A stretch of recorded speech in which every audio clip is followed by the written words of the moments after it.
En casa se hablaba frecuentemente de la pintura de Velázquez o la pintura de Goya o Zurbarán, y se estimaba el trabajo de los artistas como probablemente el trabajo más elevado que puedan hacer las personas.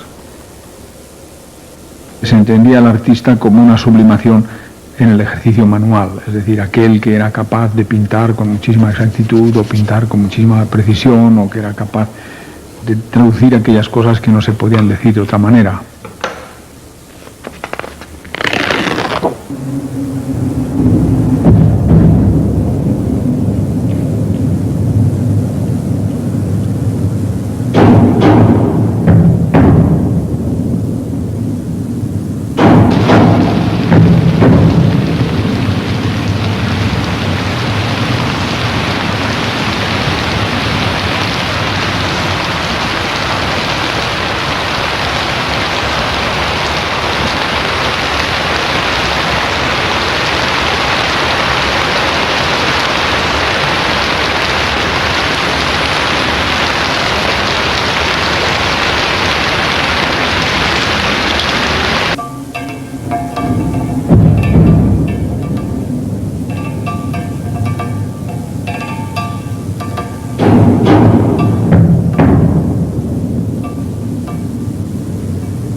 Es una de las pocas veces en las que yo he trabajado explícitamente aproximándome a la figura humana, en el sentido de utilizar formas como estas, o significar el pecho, como se ve aquí, o los brazos claramente, y la cabeza, aunque muy estilizadas.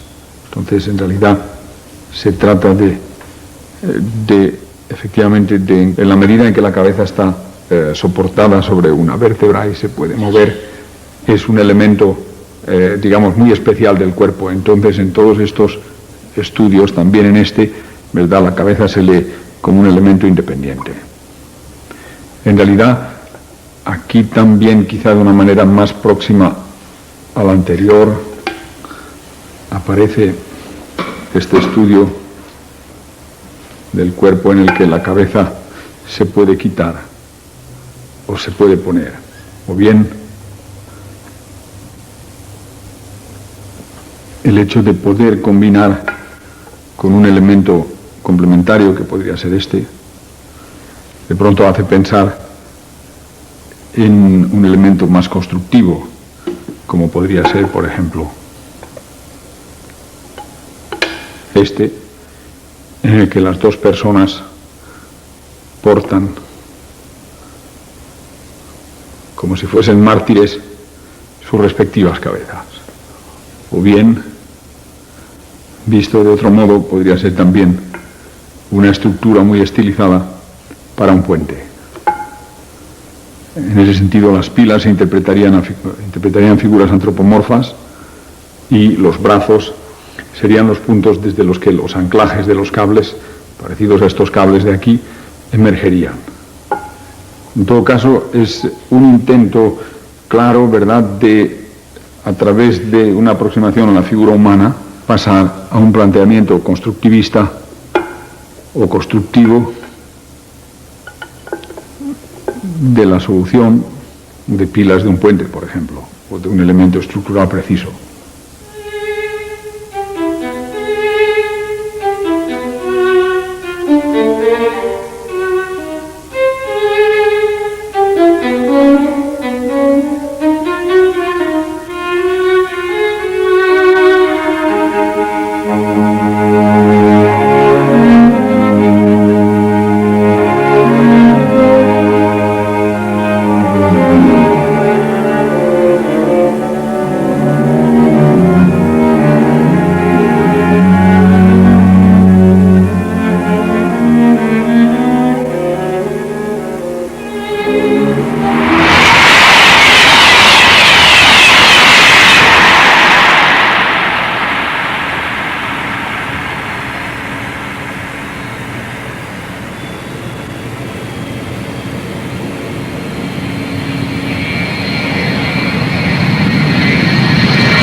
El ojo humano es probablemente el auténtico instrumento de trabajo del arquitecto. Es decir, un arquitecto, aunque probablemente no tuviese manos, podría seguir siendo arquitecto, con tal de poder dar las órdenes que tenga que dar y tener la capacidad de juicio óptico para determinar si las cosas son o no son como deben de ser, tienen o no tienen la proporción justa. En ese sentido, y a partir de esta idea, empecé a trabajar sobre una escultura que recogiese en su forma la idea de la visión y la idea de la pupila que se mueve dentro del campo óptico del ojo y la idea del párpado y el espacio que se forma entre ceja y párpado. Ya estamos bastante lejos en ese momento de la forma orgánica original y nos presentamos delante de una forma autónoma que tiene un valor autónomo en sí misma.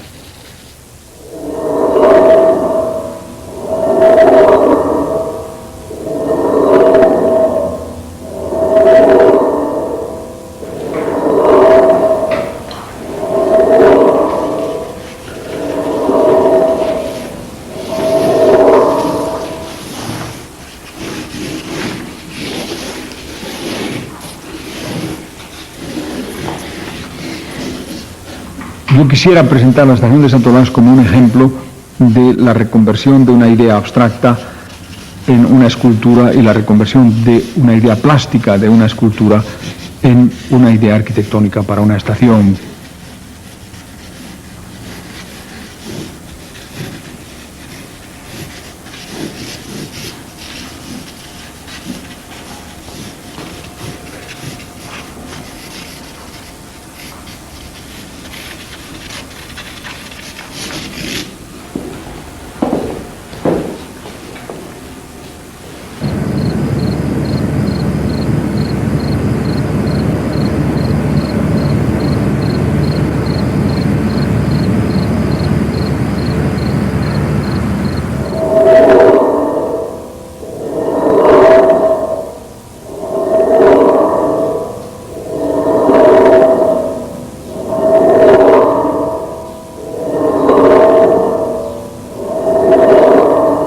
La escultura es un trabajo de meditación, o al menos yo entiendo mi escultura así. Están dedicadas exclusivamente a fenómenos puramente perceptivos o formales y no funcionales, como la construcción. Por otra parte, la construcción tiene una escala que la escultura nunca podrá alcanzar. Se puede penetrar, la escultura se puede observar, se puede difícilmente penetrar.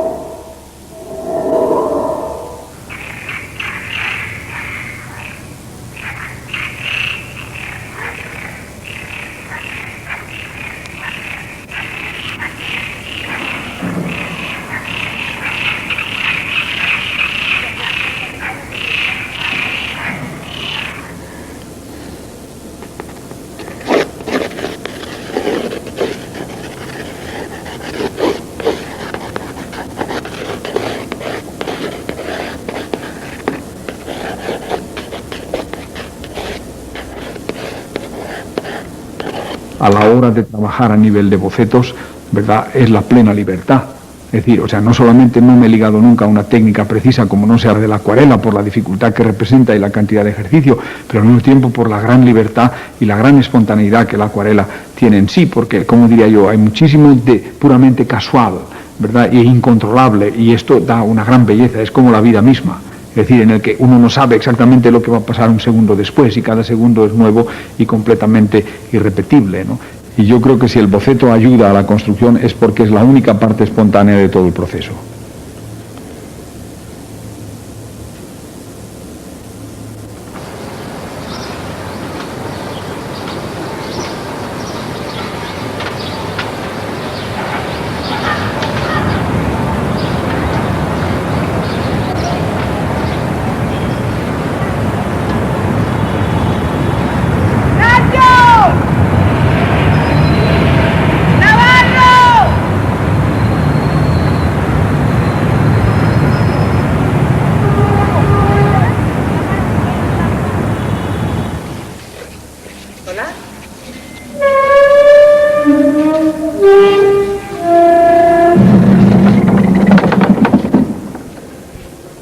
La lonja era una bolsa de productos agrícolas en el tiempo, puesto que mi padre se dedicaba al comercio de los productos agrícolas y yo he ido muchas veces con mi padre a la lonja, he estado en este salón estupendo, un sitio en el que la calidad arquitectónica era altísima y en el que se desarrollaban escenas del cotidiano, como es la compra, la venta de mercancías.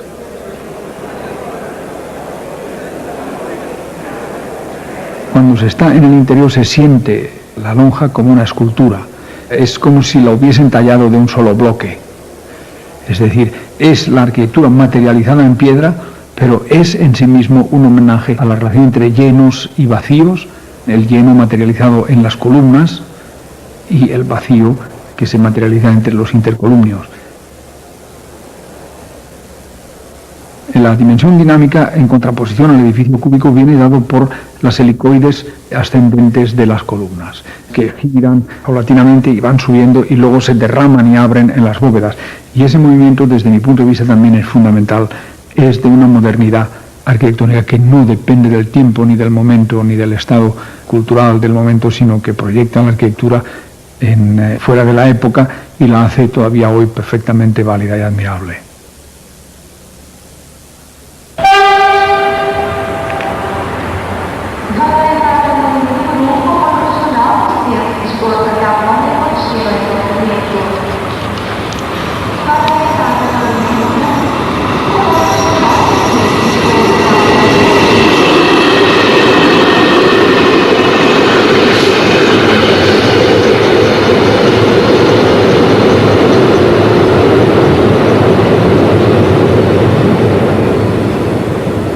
La idea de la Estación de Oriente consistía en crear un pequeño bosque sobre el puente de hormigón.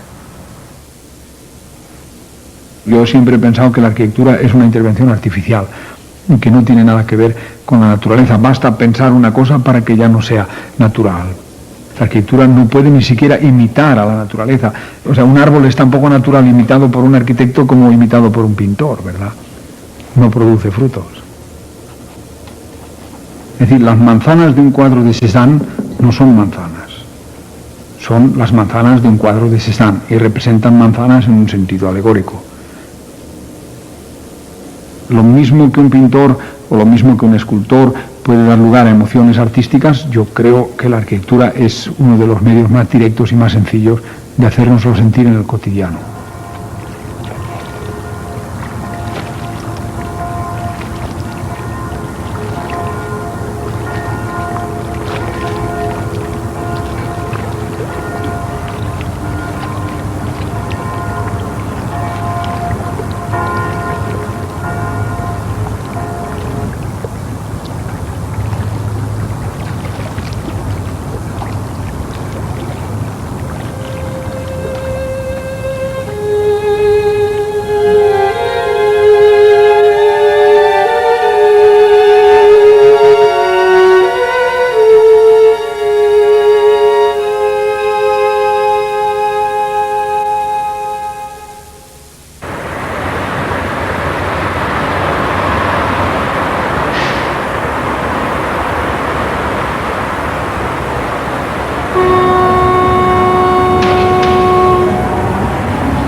reconozco como un arquitecto que tiene una tendencia clara a la organicidad, como una lógica interior que hace que todas las cosas y todas las partes de un edificio sirvan a una sola idea, que es el edificio en sí mismo.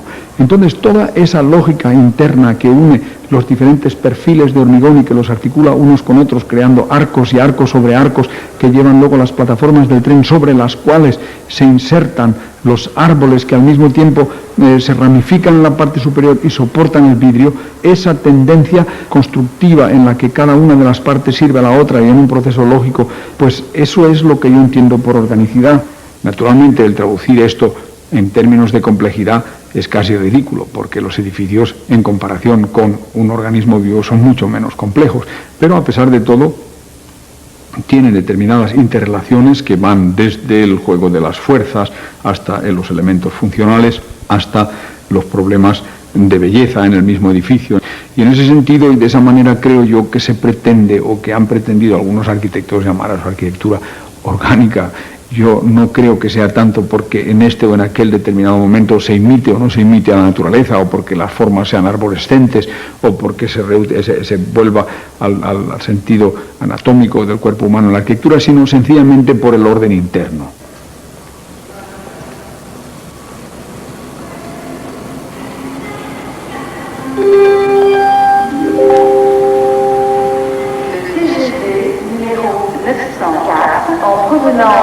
De Grenoble et à destination de Paris-Lyon, départ 11h34, entrée en gare, voie 4.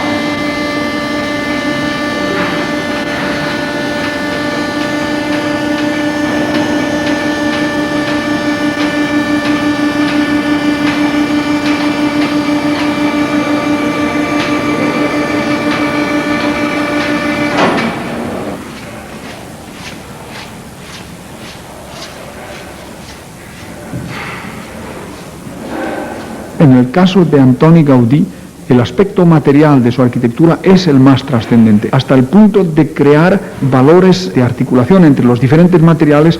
Por ejemplo, en el caso del Colegio de las Teresianas, el paso de la fábrica de ladrillo a la fábrica de yeso, los corredores con estos arcos